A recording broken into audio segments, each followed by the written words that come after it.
Welcome to the Slop Farm. Enjoy the video. You begin by opening the file and duplicating the background layer so you never overwrite the original. Next, crop for composition. Pick 3:2 or 16:9 for the target display. Once done, adjust image size and resolution. 300 dpi for print, 72 dpi for web. You should also check color mode and convert to RGB for screen or CMYK for print, because that affects saturation and output predictability. So make those choices now and move straight into fixes. You now tackle the core edits. Retouch with spot healing, clone stamp, and content-aware fill while staying non-destructive on separate layers.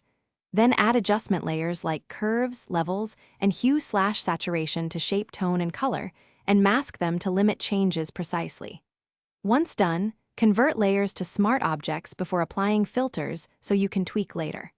Make sure to use the camera raw filter for broad toning. It gives unified contrast and color control that ties all elements together. You finish by applying final sharpening and noise reduction targeted to the output. Use Smart Sharpen and Preview at 100%.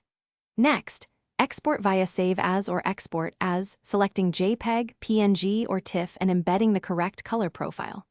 If colors or contrast shift after export, make sure your layers aren't unintentionally clipped, flatten only when necessary, and recalibrate your monitor, because display differences often cause surprises.